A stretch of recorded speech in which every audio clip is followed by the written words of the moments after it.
आप सभी लोगों का स्वागत है फिर से एक बार क्रिक जोन में। आशा करता हूँ सभी लोग सही सलामत होंगे। तो चलिए शुरू करते हैं आज का वीडियो, जहां पे 3 टेस्ट मैचेस की सीरीज में जहां पे 1-0 की बढ़त ले चुके थे इंग्लैंड की टीम, और वहां पे दूसरी तरफ देखें तो न्यूजीलैंड के पास मौका है कि इन 2 टेस्ट मैचेस में कैसे वापसी करते हैं। इसलिए यह टेस्ट महत्वपूर्ण है न्यूजीलैंड के लिए भी और इंग्लैंड के लिए भी सीरीज के हवाले से देखें तो। और वही अगर खासतौर पर देखें तो टॉस जीतकर पहले गेंदबाजी करने का फैसला, और वहां पे जो शुरुआत किया था गेंदबाजों ने, इंग्लैंड के न्यूजीलैंड के गेंदबाजों ने जबरदस्त शुरुआत कहीं ना कहीं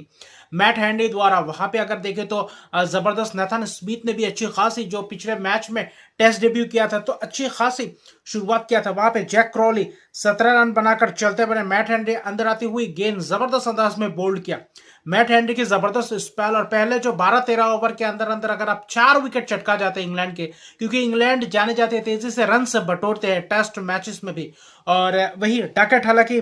आउटसाइड ऑफ स्टंप वहां पे ड्राइव करने गया, वहां पे स्लिप में कैच, हालांकि लो कैच रहा लेकिन जबरदस्त कप्तान ने कैच पकड़ा लैथम ने। फिर वहां पे देखे तो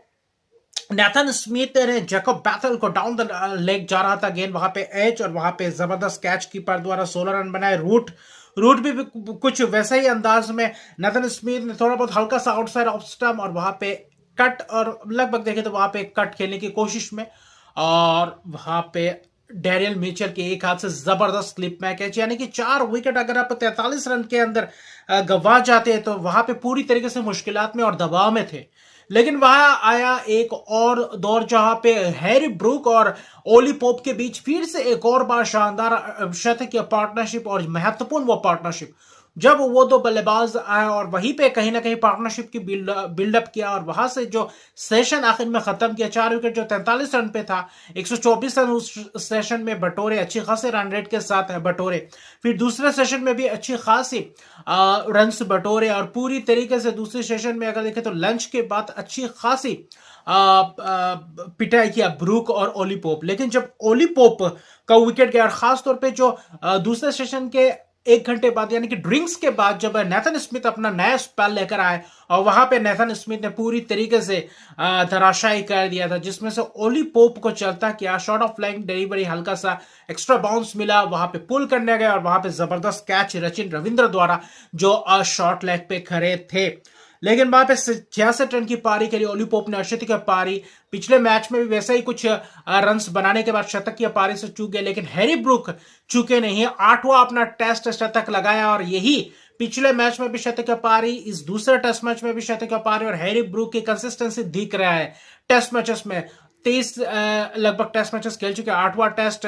ये शतक है। और वहां पे दूसरी तरफ देखें तो कम इनिंग्स में की सूची में जो 8वें टेस्ट शतक लगाने वाले ये भी एक खिलाड़ी उस सूची में मौजूद है, एक लेजेंडरी अगर देखें तो वहां पे एक लिस्ट है। तो अच्छा खासा हैरी ब्रूक आखिर में जब होली पोप का विकेट गिरा, कहीं ना कहीं वहां पे भी थोड़ा बहुत धीमा हो गए थे, वरना अच्छा खासा स्ट्राइक रेट से 91 गेंदों पे शतक पारी खेल गए थे, और तेजी से रन बटोर रहे थे, छक्के भी लगा रहे थे, चौके भी 5 छक्के लगाए अपने खासतौर पे देखे तो इनिंग्स में। और आखिर में जाकर नेथन स्मिथ, जो कि दूसरे सेशन के अंत में देखे तो वो रन आउट कर गए, वहां पे कैजुअली रन लेने गए थे जहां पे सिंगल बनता भी नहीं था, और नेथन स्मिथ वहां पे विकेट चटकाया। फिर बैन स्टोक्स को विलियम रोडकी की जबरदस्त गेंद outside edge round the wicket आते हुए जबरदस्त कैच स्लिप में लैथम द्वारा, फिर से एक और बार क्रिस ओक्स को भी वैसा ही कुछ चलता किया, और डाउन द लेग जा रहा था, और वहां पे डाउन द लेग नहीं, वहां पे Chris Woakes catch caught out हो गए। वहां पे जबरदस्त विलियम रोडकी ने भी इस पारी को संभाल कर रखा था, अच्छी खासी वापसी की थी, और वो टी के बाद आते ही लगातार 2-3 विकेट चटका चुके थे, ज्यादा रन्स बटोरने नहीं दिए, वरना जैसे कि शुरुआत चल रहा था, जैसे कोहली पोप और हैरी ब्रूक के बीच 174 रन का पार्टनरशिप, जहां पे 43 पे चौथा विकेट गिरने के बाद 217 पे 5वां विकेट, और वहां पे 60 पे 63 रन के अंदर अंदर 6 विकेट गिर गए थे, तो वहां पे भी कॉलेप्स है। शुरुआत के 4 विकेट में कॉलेप्स, आखिर के 6 विकेट में कॉलेप्स, सिर्फ एक ही पार्टनरशिप जो 174 रन का, अगर ये पार्टनरशिप नहीं बनता और जिस आक्रामक रवैये के साथ खेल रहे थे, तो ऐसे मुकाबले में कभी ना कभी आप 120 पे भी ऑल आउट हो सकते हैं, और कभी ना कभी 300 प्लस रन बना सकते हैं। और ये जो सूझबूझ वाली पार्टनरशिप थी, ये पार्टनरशिप को और भी ज्यादा अच्छी तरीके से तब्दील कर सकते थे विकेट गिरने के बाद भी, वहां पे अगर थोड़ा बहुत धैर्य दिखाते। लेकिन जल्दबाजी में कहीं ना कहीं 2 सेशन और थोड़ा बहुत करीबन और 3-4-5 ओवर खेले तीसरे सेशन की शुरुआत में, जिसमें 280 रन बना, ऑल आउट हो गए। और दाद देना पड़ेगा नेथन स्मिथ, युवा गेंदबाज जो अच्छी खासी डेब्यू किया था और अच्छा खासा पेस के साथ गेंदबाजी की अच्छा खासा लेंथ हिट किया, और वहां पे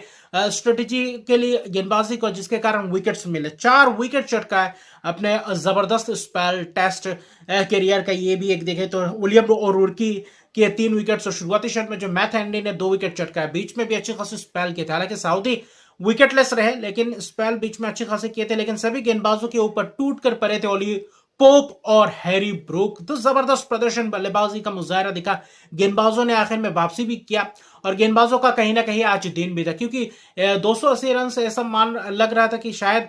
बड़े और रन बना सकते हैं, लेकिन कहीं ना कहीं रोका था न्यूजीलैंड के गेंदबाजों ने। लेकिन जो वापसी बल्लेबाजी करने आए, और न्यूजीलैंड का भी कुछ वैसा ही खस्ता हो गया था, क्योंकि आखिरी सेशन सरवाइव करना था, और ऐसा था कि रन्स ना भी बने तो विकेट्स ज्यादा ना गवाए। लेकिन जब विकेट्स गिरने का सिलसिला शुरू हुआ, वहां पे पार्टनरशिप बिल्डअप होने की कोशिश तो की थी, लेकिन वहां पे पनपने नहीं दिया पार्टनरशिप, और जिसके कारण इंग्लैंड फिर से एक और बार आखिरी सेशन में आकर दबाव बना गए और आखिर में वापसी कर गए, क्योंकि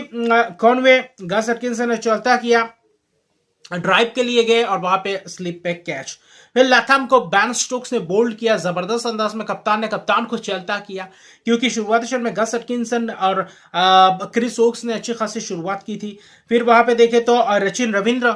डिफेंसिवली खेलने गए, और वहां पे एच लगा, पैड पे लगा, और शॉर्ट मिड विकेट से जबरदस्त कैच ब्राइडन कार्ड्स द्वारा, जहां पे सचिन रविंद्र 3 ही रन बना पाए, जो थोड़ा बहुत निराशाजनक प्रदर्शन में कहूंगा। गस एटकिंसन, ब्राइडन कार्ड्स और क्रिस ओक्स की जबरदस्त शुरुआत स्पेल की, और ब्राइडन कार्ड्स ने आकर आखिर में और भी विकेट चटकाया, और महत्वपूर्ण विकेट्स खासतौर पे केन विलियमसन का, जिसने 37 रन की पारी खेली, और जहां पे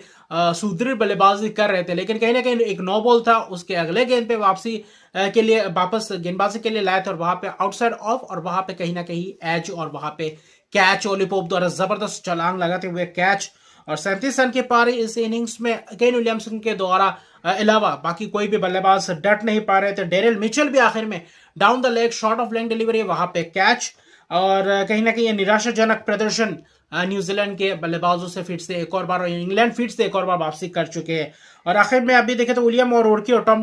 ब्लांडल का भी विकेट चटका चुके थे, लेग स्लिप पे मौजूद था। बैन स्टोक्स अगर थोड़ा और पास होता तो शायद कैच भी पकड़ लेते, 6 विकेट चले जाते। आखिर में जाते जाते 86 रन पे 5 विकेट। अभी फिलहाल पूरी तरीके से स्ट्रगल करते हुए दिख रही है न्यूजीलैंड की ये बल्लेबाजी क्रम, और अभी पूरी तरीके से मुश्किलात में देखेंगे, क्योंकि दूसरे दिन की शुरुआत में अगर यहाँ से पार्टनरशिप, 1-2 पार्टनरशिप नहीं लगा, तो और भी ज्यादा वैसे ही पहले टेस्ट की तरह लीड अच्छी खासी लेंगे, और इंग्लैंड जब भी बल्लेबाजी करती है तेज तरह रन बटोरती है जाते हैं, और कम ओवर्स में, कम गेंदों में अच्छी खासी प्रहार करते हैं। तो ये एक तो खासियत है। लेकिन 2 विकेट्स ब्राइडन कार्ड्स की जबरदस्त विकेट्स, 4 गेंदबाजों को सभी को विकेट्स मिले, 1-1 विकेट, बाकी ब्राइडन कार्ड्स को 2 विकेट, और कार्ड्स की जबरदस्त स्पेल दिखाई दी आखिर में जाते जाते। और अभी भी फिलहाल 194 रन पीछे है, और विकेट अभी हाथ में 5 विकेट बाकी है। लेकिन